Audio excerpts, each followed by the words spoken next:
Why does making butter feel so intimidating? It's probably one of the easiest kitchen staples every home cook should know how to make, and you don't have to be a pioneer to pull it off. Today we're going to do it in under 10 minutes with a food processor. You control the ingredients and make it the way you like it. Join me in the kitchen. Let's get started.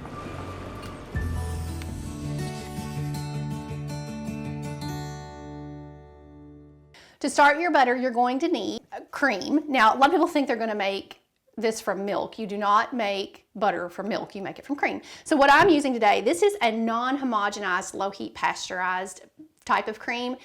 You can certainly do this with any heavy whipping cream that you can find on the market. You can get organic, you can get whatever suits you. So that's what I'm using, that's what I have chosen. And then you're gonna need some salt, and I've got pink Himalayan sea salt here today. Usually I have Celtic sea salt, that's my favorite. But this one will work just fine. So we're gonna do this in the food processor. You can do it by hand. It's going to take you forever if you do it by hand. You can do it with a hand mixer if you want to try it that way too, but it better be a pretty powerful one. So I just find that this is a really nice, easy way to do it. So the whole recipe is over on the Feast and Farm website. You can pick it up there. But look at this, the cream, like it doesn't even come out because it's awesome. I'm going to use the handle of my spoon to get it going here. This comes from a local Kentucky dairy. It's just lovely. Put the whole thing in. Don't be afraid. If you're gonna make butter, then absolutely just go for it and make a nice big batch. I've used this to make croissants. I've used it for just all kinds of things.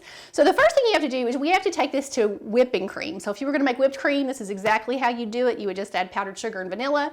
Same difference. We're gonna take it to whipped cream, and then we're gonna take it past whipped cream. So it's gonna take about 5 minutes or so, and I'm gonna put it on high, and I'll show you what it looks like when we hit whipped cream, and then what it looks like when we get to butter. Just a second. Okay, so that was a total lie. It took about a minute and a half to put this together. And I want to show you, we're all ready to whip cream. This is exactly what it'll look like. See how thick that is? So this is pretty much stiff peaks if you were to, yeah, see, that's stiff peaks forming for you there. So we're almost to the point that it's going to start clumping up and making butter. And we're going to turn it back on. We'll see how long it takes, maybe a couple of minutes. We should be almost there. Here we go. Did you see all that liquid in there? That's your buttermilk. So we've made it. That took about 5 minutes probably. And so we've gotten to the point that we are to butter. And I want to show you inside here. Your cream will separate, your milk solids will separate, and your buttermilk will be on the side over here. So this is step one. What we're going to do next is take it over to the sink, and we're going to rinse it out. And then I'm going to show you how to season it. So let's do that.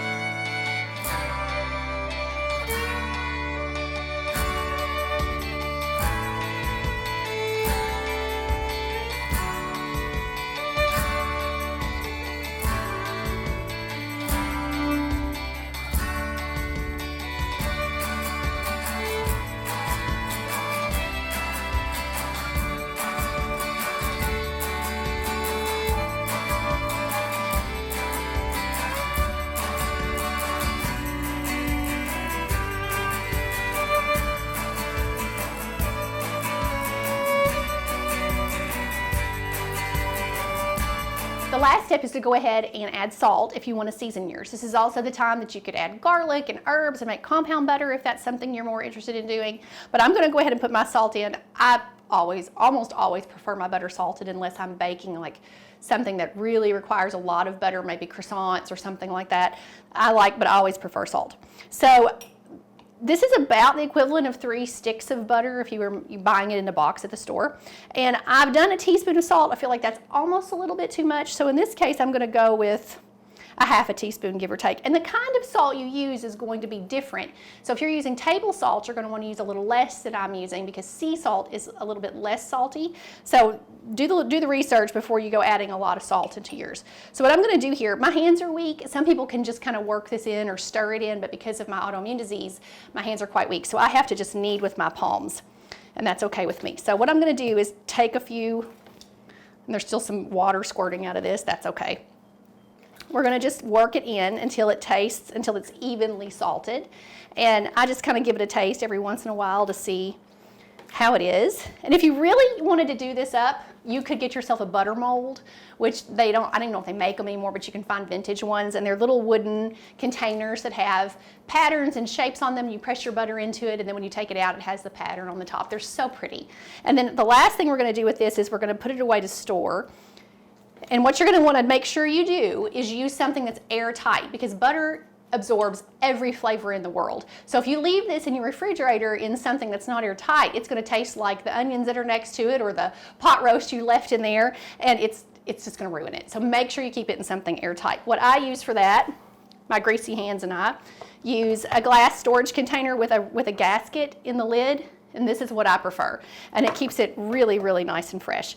So this is going to go in the fridge to use in any recipe that I need it for. You can check out my biscuit recipe, which is all butter. This would really shine in that one. You can check out that recipe right here, and I'll see you guys next time.